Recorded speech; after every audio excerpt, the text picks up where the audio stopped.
Hi, and welcome to another AOGP Scientology Outside of the Church podcast. This is season 10, episode 31. This one is going to be loosely titled Games, or the Games We Play. This was Artie's idea, and I'm here with Arthur and Quentin. So we're going to get going on this. First off, I want to mention we've got a bridge special package, half price. This is your entire bridge, everything included. Contact us for more details through the end of April. Half of our price, and that is a mere fraction of what it is in the church. Class 8, Class 9 auditing, case supervision, all corrections, any ethics help that you need. We're here. It's all part of the package. Give us a call, 1-816-355-4606. That's 1-816-355-4606. Or you can get in contact with us on our website in the AI in the bottom right-hand corner. Just send us a message in Fin, and the AI will make sure it gets to us, and we'll get you started. You get auditing in the field through us. Remote auditing, stay at home. You don't have to go anywhere. You can come here if you want to, here at our retreat in South Africa. Either way, we'll get you up the bridge for half of our cost. So give us a call today and get up your bridge and play a new game. So, Artie, games. How do you want to approach this?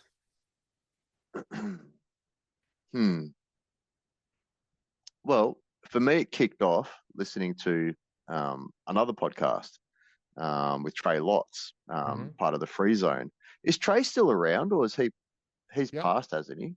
No, he's still around. Yep.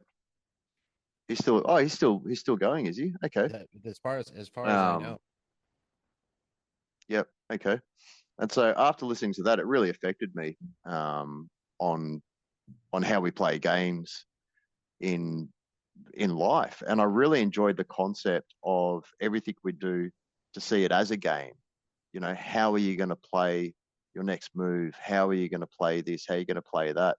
But the thing that really struck me about it was choosing games where the games you play are allies versus opponents, and being able to distinguish the difference between an ally and opponent in whatever you do, whether it's through money, whether it's through relationships, whether it's through friendships, group circles, your work, pretty much through every dynamic.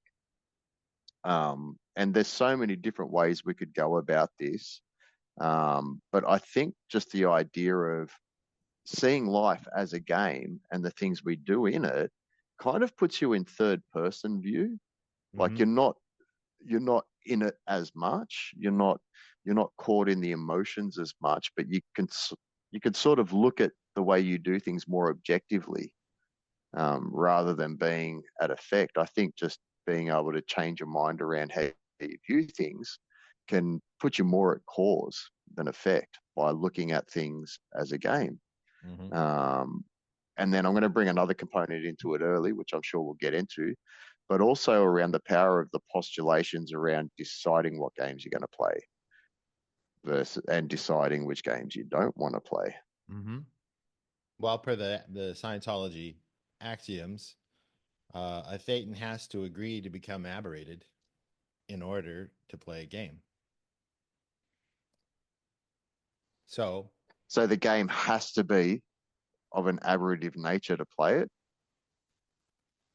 Well, yeah, because as a Thetan, we are operating from a highest level of knowingness and beingness, right? So in order to kind of sink down into games, which is still high on the tone scale, right? But in order to sink down into games, you have to agree to become aberrated to even like play this game with yourself, right? Because it really is us kind of creating this whole and mocking this whole game up. I mean, we talked before about Monopoly, and we can, go down the whole list of the Parker Brothers games or whatever that's out there. We can like you have to agree that, wait, I'm gonna be or I'm gonna have an opponent. I'm gonna have these barriers and these freedoms and these things that go within it. I'm gonna have a purpose to even go around this board called life, right? And so we kind of have to agree to become aberrated to sink down into the game's state, if that makes sense.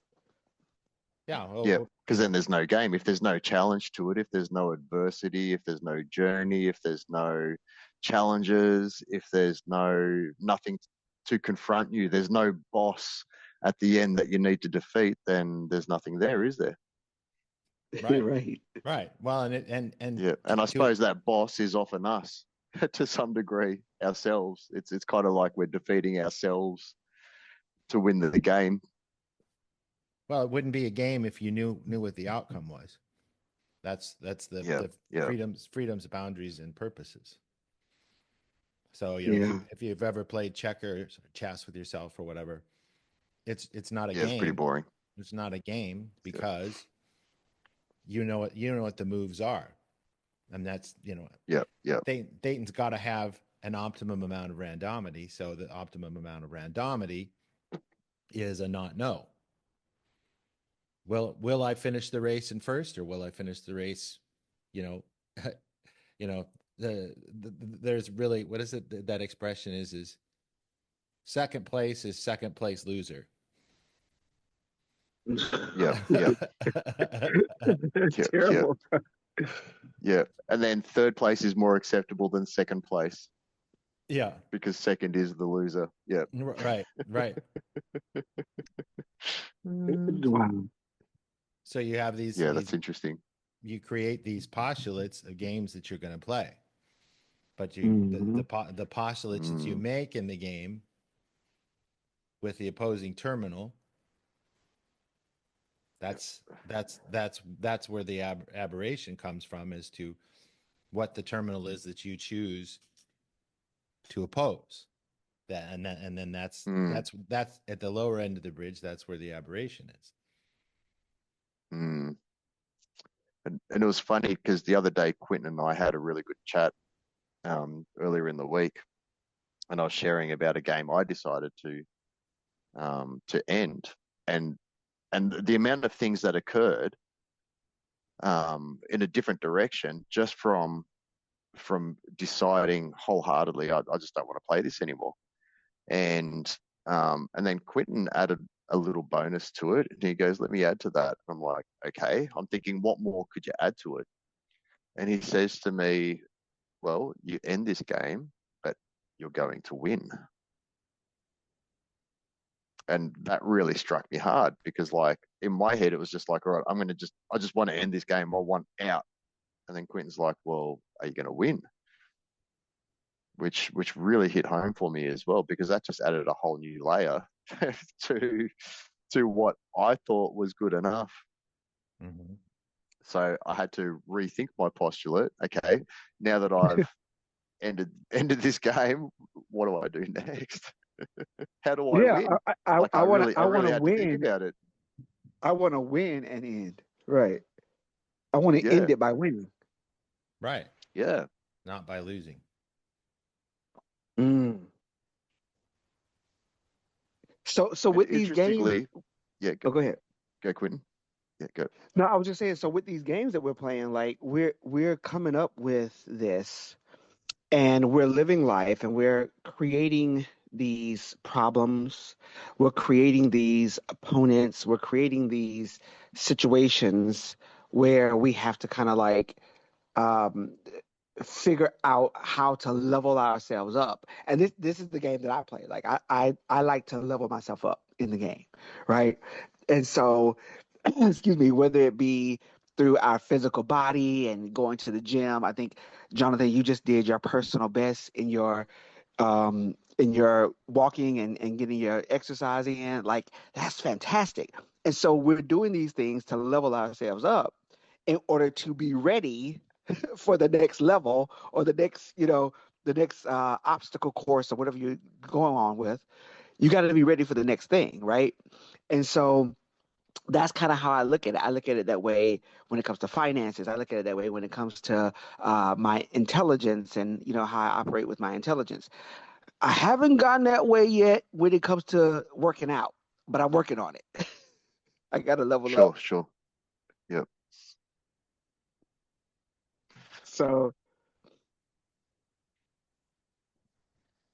So where does go ahead, Where do Art. we take this? Where do we take this, guys? well, Well, I go was, ahead. yeah. There's a certain magic I've realized around this as well. Because like if you're always in a game and you're just stuck, just rolling dice, just rolling dice, rolling dice, rolling dice, and you could be stuck in the same game for so long, and not even recognize that you're stuck in a game, and then you're just going over and over. You just keep going around the board constantly. You pass go, you collect your money, you spend it, you pass go, you collect your money, you spend it, you roll the dice, you just randomly land wherever, parking fines, speeding fines, taxes, electricity, whatever. And you just keep getting stuck in this circle. But then I've realized that through my own life experience, the moment I decided, no more, no more, then opportunities just magically appeared everywhere, which created new games. But they came with their own challenges, and they're challenges that I haven't yet faced. Real simple things, but things I've never had to do. And I think that's also the hard part is recognizing those little miracles that come with your postulation and taking them. You have to take them as well in order to create new games as well. What do you guys say? Quentin?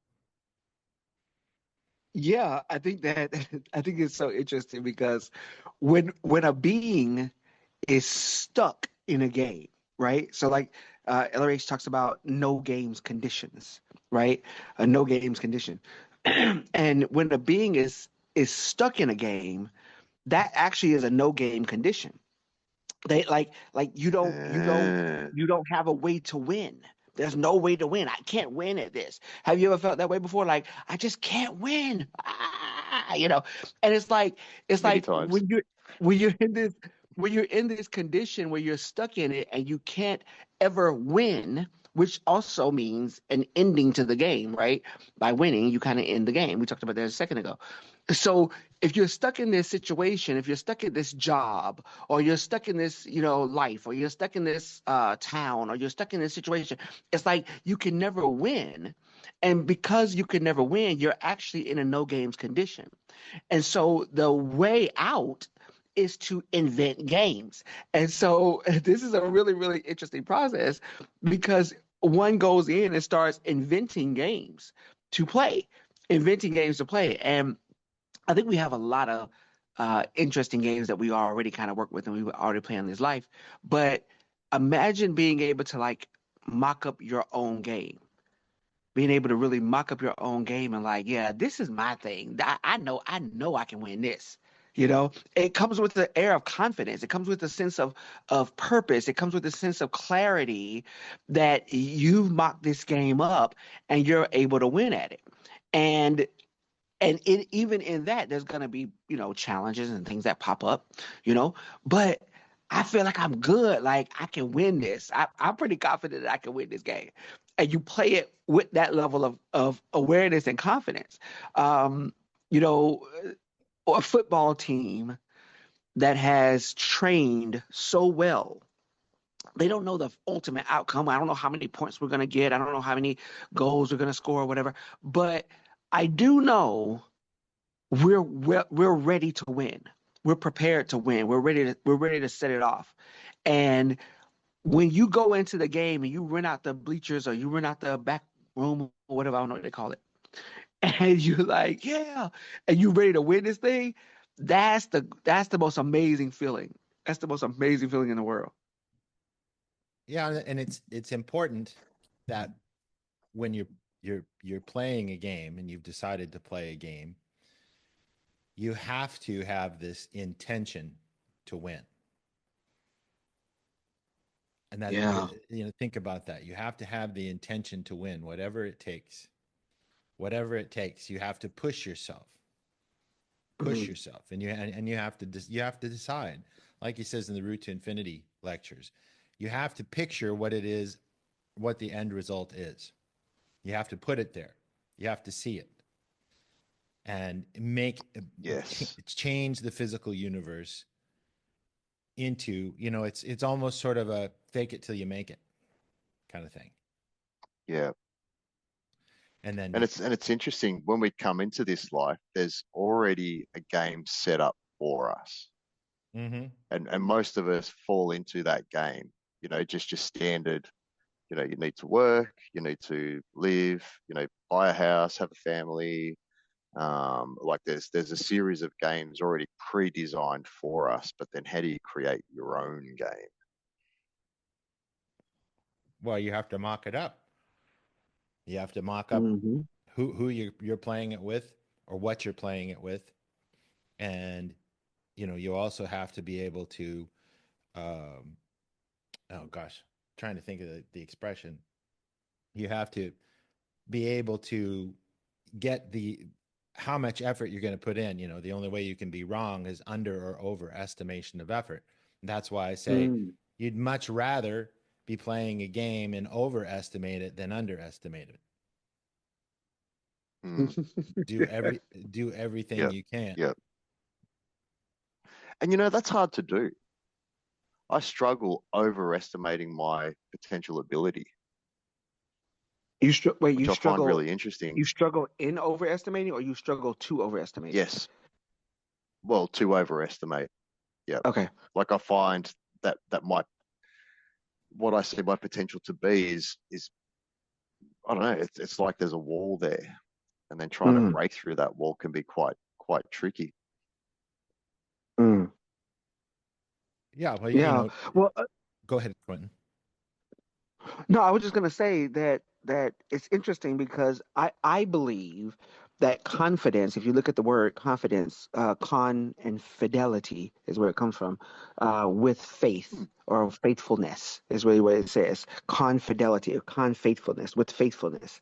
And so when you have confidence in self, you're operating with faithfulness of who you are, faithfulness in your ability, faithfulness in what you can do, whatever that is. If I'm a dishwasher, you can't out dishwash me. I'm sorry. You know what I mean? I'm the best.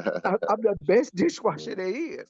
You can't beat me. You know what I'm saying? I always say that. I tell Jonathan all the time. You can't lose with the stuff I use. Right? My kung fu is strong, and so when you when you have confidence or you operate with faithfulness as it relates to who you are, that actually is the way, like you said, that overestimation of effort. I'm gonna do my absolute best. I'm gonna do everything that I can do in order to win this game. And my opponents are my opponents. You know what I'm saying? And my tools are my tools, Yep. and my resources are my resources, and my points are my points. And I feel good about that. When I play Monopoly, I try to end Monopoly with everything. I try to. Have you ever won Monopoly and then you sat there and you counted all your money? That's what I do. So after I win Monopoly, I don't just say, "Okay, I won, thank you." I sit and I count all my money. I add up all the properties that I own. I count all the houses that I own, and I'm like, okay. And I give myself a full status write up. Like, this is what I own. I know it's kind of crazy. Well, it's important that at the lower end, you understand at the lower end of the bridge, you've got games that you're playing that you're not aware of, that you decided to play, and you've got the games playing you instead of you playing the game. And that's the point, is you need to play a game of your choosing, not a game that is overly aberrative, too much randomity, too little randomity, optimum randomity. But the thing is you create the randomity of your game. That's part of the postulate. Yeah. Okay. And Yeah. that's not a small thing to get your head around, really. Um, because like to create your postulate, you kind of look at the goal as opposed to the steps and the little bits and pieces before that goal. Um, and there's a lot of question marks within that journey as well, isn't there? And I suppose that's what kind of makes it a little exciting, because most of us, like most people, let's say for example, struggle financially. So the end goal is to be rich, win the lotto, right? But how many people win the lotto and then live their life out because they won the lotto, as an example, as opposed to creating something more substantial and all those randomities that occur towards their end goal. I just want to be happy. Like, how often do you hear that? I just want to feel joy. Right. How often do you hear things like that? You know what I mean? I want love. I want all these things. I want, I want, I want, I want. Um, they're kind of small, really, aren't they? As opposed to becoming the best I can be, whatever that means, the best at something. Like Quentin's saying with a with a monopoly, he counts the hotels and his money at the end just to see how much he's actually succeeded. Like, you're actually Right. acknowledging the level of your success just in a board game. Yes. I give myself a serious win. I won this, and I'm gonna tell you how well I won it. Yeah, yeah. You, it's interesting because LRH talks about this a little bit in the games versus no games lecture. It was given October 25th, 1956. And, we go through life and we have these things that happen to us, supposedly, right? These things that happen to us. And he says that I'm not going to read it all, but he basically talks about how we live in a two-terminal universe, and we live in this universe where communication is the way we kind of have things happen, right? And cause, distance, effect, that whole thing. And so he says, where is it? He said, so he said there's a process that doesn't work. He said this is not a good technique. Mock up yourself dead. Mock up yourself dead. Mock up yourself dead. He said no good. It's not a good technique. Mock up somebody else dead. Mock up somebody else dead. Mock up somebody else dead. That's a good technique. And so it's like and so when you play this game, the bad technique is to disparage yourself. Is to put yourself into this, mock up yourself dead. Like, oh my God, I've messed up. Oh my God, I'm a victim. Oh my God, this whole thing. And so he goes on to say, he says, so we have a tool here that differentiates between good and bad technique. Now, I can guarantee you that you will undoubtedly here and there flub on this one. This one you will flub because your pre-clear is so anxious to convince you that he is a victim. Yeah, he's a victim. A victim of what? A victim of his playing games. Yeah, he's a victim of that. But he doesn't think that he's a victim of that. He thinks he's a victim of some other way. He's only a victim of him playing games. Okay. And so the pre-clear is trying to convince the auditor that, but this is what happened. But I'm a victim. But I'm a victim. But no, you're a victim of playing a game and not destroying your opponent. Wrap your head around that. Interesting. Yeah, I'm trying.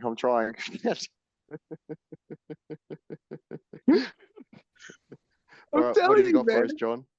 Huh? What do you got for us? Well, I think Quentin said it best. I mean, whatever you're doing, you're playing a game. Okay, and it's a game of your own choosing. And if you don't want to play that game, then you have to change the game. And that's the hardest thing is, how do I people ask, how do I get into a different game? Well, it's pretty easy. You have to just decide. choose it. You choose it. Pick it off the shelf. Well, and you have to counter create. I think this is what the conversation that me and R had the other day. Create, counter create. You have to counter create the old game. And so if you're still playing nice with your opponent, you know what I'm saying? If you're still kind of doing this thing with no, you gotta destroy it said it. The good technique is mock up somebody else dead. That's the good technique. The bad technique is not gonna be. I cried when I read this because when you really look at life, it's like nah. When it comes to getting a job interview, you make no qualms about it. I'm gonna wipe the floor with them. It's gonna be the best job interview I've ever done, and I'm gonna get that job, and everybody else gonna be jobless. You know what I'm saying? As far as this position is concerned, and you have no problem playing that game with that scenario, right? I'm going to get this job and nobody else will have this position but me, right? In that situation. But when it comes to other things in life, we want to be all, well, everybody can win. Everybody, that ain't how it work. Yeah, well, I mean, Yeah, that's a good point. That's a great point, actually. There can only be one winner. No, Yeah, for interesting. my game, let me be clear. A one winner for my game. Yes, I'm talking yes, about my game. yes, So yes. in playing my game, there can only be one winner. I'm gonna win my game. Period. You're not gonna win my game. That don't make sense.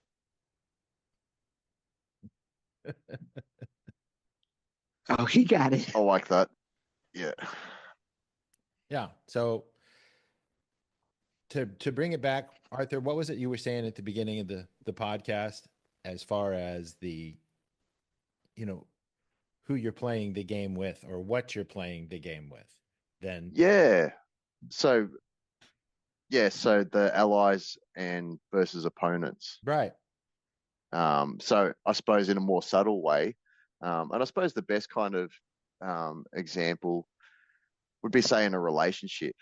Quite often we come together as allies. You know, we think of the other person, we want to help each other, but then we soon find out that we're actually opponents.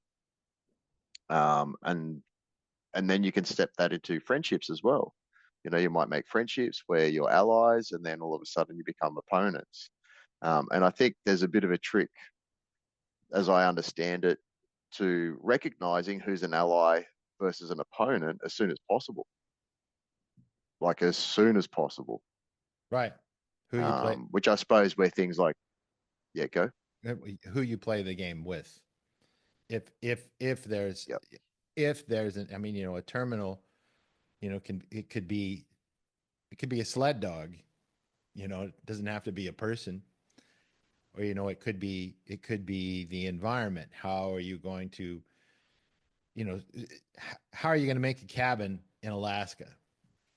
What do I have Mm, to do? What do I have to do to do that? And that's a game, and you have to look at what's it going to take to do this, and you have to understand, that every game, there's risk. A game has risk. What kind of risk is implied? What are your opponents and what are your allies? You have to think about that and say, okay, this is the type of game that I want to play. But it's a matter of deciding, do I want to play? And this, you hear this a lot in Scientology. Well, that's a really big game. That's something we should talk about too. Is what's a big game?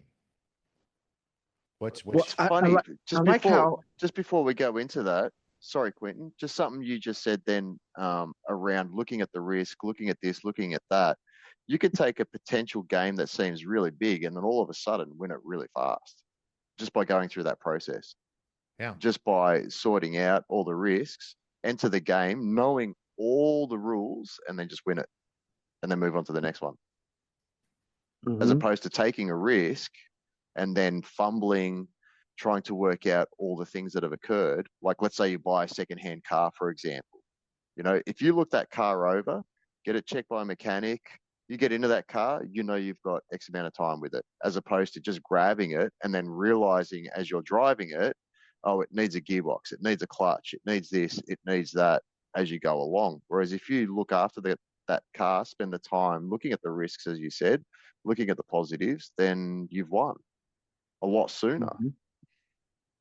I mean, it still has its risks, but you're minimizing the potential risks, and you're getting to your goal way faster just by spending that little bit of time exploring those elements. Mm-hmm. Mm-hmm. Yeah, I like how LRH puts it when he refers to when we look along the dynamics, and he refers to um, that particular dynamic. We'll just say the fifth dynamic, and it's symbiotes, right? And it's symbiotes, the things that support us and help us in that along that dynamic, right? So the third dynamic and its symbiotes, the fourth dynamic and its symbiotes, and then the opposite of that is suppressors. So what are the things in the environment or in the situation that are suppressors, right? And something that might be I think we used the word earlier, opponent, and that could be, that could come across a little bit antagonistic. But if you look at it as a symbiote and a suppressor, this aids me, this helps me, and this suppresses me, this hurts me, right? And that could be just like Jonathan said, you're trying to build a igloo in Alaska. Well, Yeah. a suppressor would be the cold and how deathly cold it is, and you can't feel your fingers because they're numb. That whole thing, right? And so when you look at it as symbiotes versus suppressors, I think it like you start to see it from a more uh, well-rounded place. In the ethics book, where it talks about the middle class being PTS, right? PTS in the middle class, and it talks about how the government, right, and we can see this happening right now in the real world. The government is a suppressor to a middle class family, right? It's a suppressor. And the way they tax and the way they set things up and the way, you got to constantly be out here on your grind or whatever, whatever. And I know, especially in America, like not even being able to have one good full-time job, and you got to have a side hustle plus a side gig plus OnlyFans plus whatever. You got to have all this other stuff to to even survive. It's crazy, right? And so when we look at it from a perspective of symbiotes versus suppressors, I think it becomes a more well-rounded viewpoint. And to what you were just saying, Arthur, it's like the understanding the rules of the game. There really is no way for you to lose your game. Mm. And I'm being very clear on what I'm saying. There's really no way for you to lose your game when you know the rules of the game that you're mocking up. That's See, right. most people play this game called life or called love or called money or whatever. Most people play the game thinking that they just making up as they go along. I don't do Mm. that. I make up all my rules in the beginning, okay? And then I play the game. And so once I make up all my rules for my game and then I play my game, I'm gonna win because I know the rules. I know exactly how this plays out. I said it to you before, Arthur. I said the higher Yeah. your standards, the better your life. And when you understand the rules of your game, you're gonna win every single time. Period. Well put. Yep. Yeah. I agree. Arthur, do you have anything else? Do you have anything else you want to add to that? I don't know. I don't think I can add more to that. Yeah. And to the point of what we do here as auditors and here as those that are going up the bridge and stuff like that, it's like when we study, when we get the tech, when we do what we're doing right now, having these, I think, well thought out conversations and really looking at this thing holistically, um, to me, it makes Scientology more real for me, right? It makes the tech Mm. more real for me because I see now how this actually works in my life. It's not it's not this uh, uh, stuff on a piece of paper or on a computer screen or whatever. It's actually my life being played out in such a way that I can understand it better. And to me, that makes it organic. It doesn't make it clinical or cold or whatever. It makes it organic. It makes it like this is life playing out here, and no Yep. differently than I would want to study biology in school, which they make us study, in high school or whatever. You study biology. You want to understand the basics of how your anatomy functions and works, breathing, respiratory system and circulatory system and stuff like that. I'm not a doctor. Why do I need to know that? Well, it kind of helps. You know what I'm saying? When you Yeah, get a yeah, yeah. cold and you get the suppressor called the rhinovirus, and the suppressor gives you a cold. Well, now I know how to handle that suppressor. If your person gets pneumonia, or people are getting COVID or whatever, you know what to do because you understand the respiratory system. Who would have thought that I would know? I would need to use that after I studied it in eighth grade. Who would have thought I need to use that information? But you Well, do. that's an interesting Yeah. point. I mean, when you take up something like the COVID thing, and you can agree to become aberrated, and this may be an unpopular viewpoint for people who agree with vaccinations and stuff like that. That particular one, the mNRA and the spike protein and all of that stuff. Um, you can agree to become aberrated, and you can go into agreement with everything you're being told. But like we said earlier, you have to agree to become aberrated. And when you go, hey, something's fishy here, and you start looking into it, and you start getting other data, and you look at all of these outpoints, and you don't get the vaccinations. You don't let your job force you to get a vaccination that you don't know anything about and hasn't been well tested. You're disagreeing with playing that game. Think about that for a second.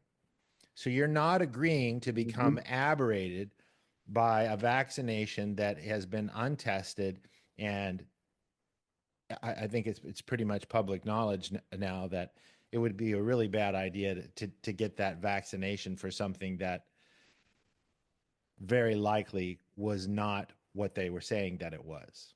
So if you're playing a different game by not doing that, think about that. So Yeah. you don't agree to become aberrated. So you're playing another game. I think it really paints a strong picture of the whole thing. Mm. Yeah, I've talked about this before during COVID, 2019, 2020. I went on, I went to 20 different cities in 2020. I did 34 flights. During the height of COVID, I was down in Florida in karaoke bars singing karaoke, sharing the mic. We had to wipe it off with like a little wet wipe. That's all we did. We just wiped it off with a little wet wipe, and then you hand it to the next person. Okay. And we would, and I disagreed to play that game of get locked in, shut in, and cooking in my living room. I'm not doing that. I said I'm finna go somewhere, so I would get on plane. I was like, it was of like 50 people in the whole airport, and I would get on a plane, and I would have a whole row to myself, and I would just sleep, go to my next destination because nobody was on the plane because they wanted to become or they became aberrated to that game to play that game, and I wasn't doing it. I agree. Right. And so that's a prime Yep. example Yep. of what game, what game you're playing in life on the more really the fourth dynamic, but third dynamic also. So to the degree that you look at the ramifications of that game, or you decide you're going to play a different game, whether government uh, mandates tell you have to do this, or the media tells you have to do this, that type of a thing, you go play another game, and you say, no, I'm going to disagree with that, and I'm going to play this game. This game is more pro survival. Simple as that. Mm. Mm-hmm. Yeah, and it So I've got a gets question. into. Oh, go ahead, please. Go, Quentin. Go. No, go ahead. I've talked enough. Go ahead. I was just going to ask, at what level, say if we use the bridge, at what level on the bridge does this really sort of kick in for someone? Well, that's a good question. That's a good Come on, question. John, you should know As the answer. well as far as playing the games you want to play versus playing the games you don't want to play. That's Yep. that's when you get enough charge off of the case, and now you don't have all of this counter postulation going on for everything that you do. I'd say somewhere in the neighborhood of around OT3 that you start to be able to play play the game the way you want to play it, and creating games that you want to play instead of creating games that you don't want to play. And I think that's the key, is being able to postulate a game that you want to play as opposed to postulating games you don't want to play below that level. So it starts to take effect, take hold. You can, I hate to use the word, but you're going to manifest the games that you want to play as opposed to the games that you don't want to play. And that's the important thing, is, and the more charge you get off on the OT levels, the better game you can play, better games you can create, and you know what game to play, what game not to play, that type of thing. So that's why it's important to get up the bridge. Yeah, and I like how you made the distinction between games that you're playing, self-determined, from a self-determined viewpoint, versus unwittingly playing certain games, right? Because when I first read, I think it was A New Slant on Life. When I first read A New Slant on Life, Scientology, A New Slant on Life, like I got it. Like I got that whole viewpoint. Like immediately, the awareness of that just kind of boom. Like it really made sense to me. I would say for me, it wasn't. It was when I started doing my grades and I started going up in my grades, that I really started to understand like the games that I want to play versus the games that I don't want to play anymore, right? Or I was playing unwittingly, so to speak. It was going up the grades for me, that I saw life as a game, right? And I saw the games that I was creating and mocking up um, versus somebody doing something to me, right? Um, which is why I don't feel like a victim, although there's a lot that's happened to me in my life. Um, I don't feel like a victim, and I don't worry. I don't worry because I know I'm not a victim of the games that I want to play. Because if I don't want to play it, I'm not playing it. You know what I'm saying? So I'm not a victim, and I don't worry because these are games that I get to decide how I want to move in and through them, and with the knowingness that how I'm going to move through them, which just goes back to those rules and those policies and stuff. And so, to me, that it was reading A New Sense on Life gave me the awareness of games and really understanding it for myself. It was as I was going through my grades, probably like grade 2. Yeah. Yeah, that's where things really start changing. Mm. The overts and Yes. withholds. You get the withholds off, you can start playing in areas that you wouldn't be able to play otherwise because you get the withholds off, and Yes, boy. that increases your reach. Same thing, Yes. Yep, yep. same thing with L11 and doing this. You're handling these counter terminals on L11, these valences Hmm. that you come across, and you're getting the overts off. And we did the podcast on valences, and a valence is a solution to a problem. If you can't beat them, join them, and now you're in that valence. Mm. Mm-hmm. Which would So be no Isn't that game, yeah? crazy? well, that makes you play games that valence would play, and you decide to play the games that way instead of playing the games you should be playing Mm. in the way Mm-hmm. that they should be played. It's so easy to fall into another game, isn't it? As opposed to creating your own. And that's what's really cool about this, is creating your own game. Right. Like that's pretty much saying taking control of your own life. Right.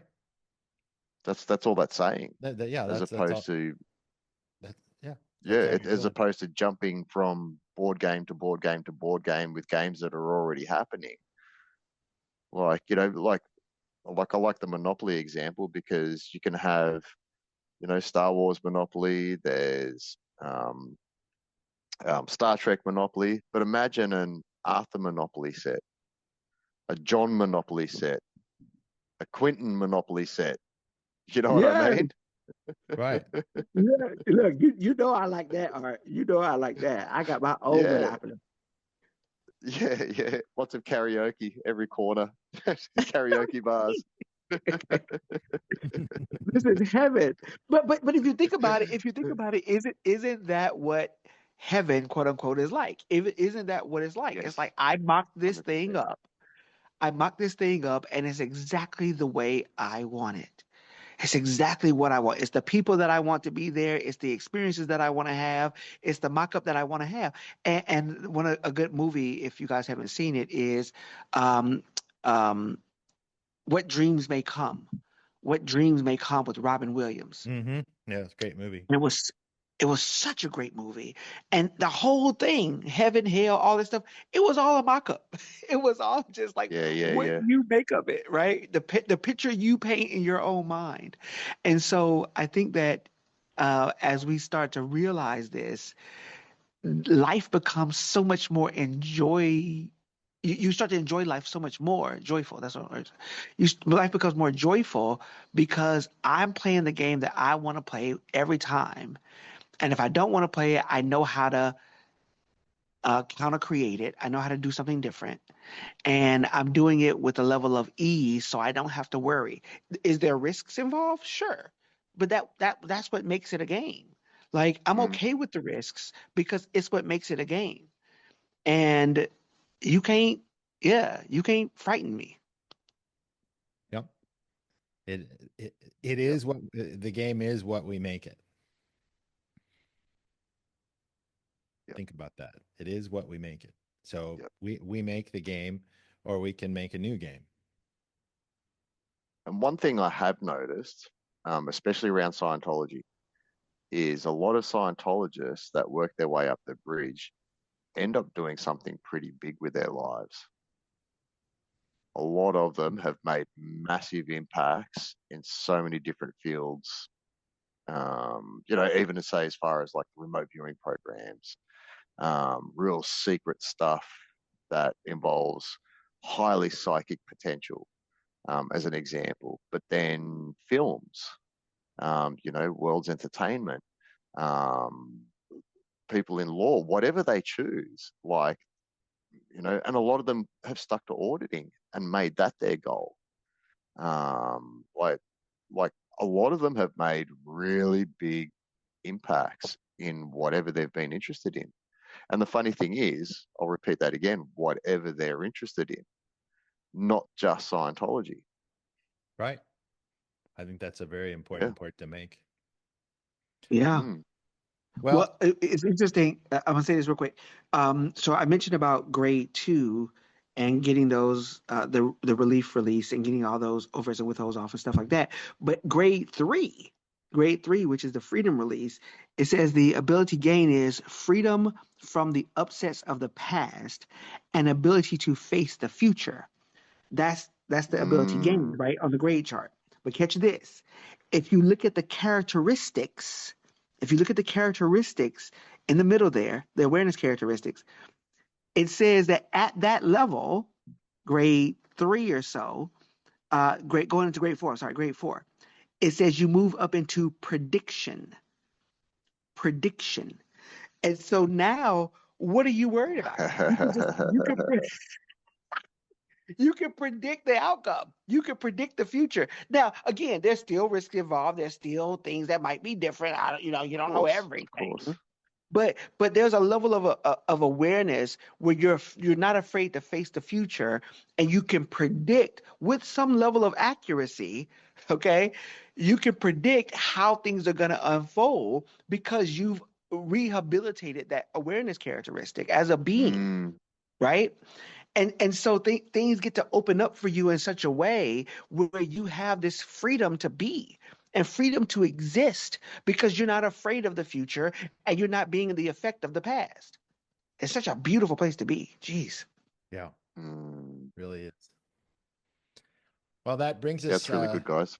yeah, that ties it up in a nice little bow for our listeners. We hope you've enjoyed this podcast, and you can get these gains through AOGP.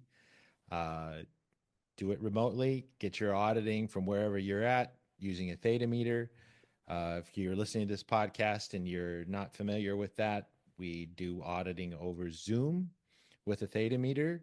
And that is a digital meter that you plug into your computer and we control it from our end.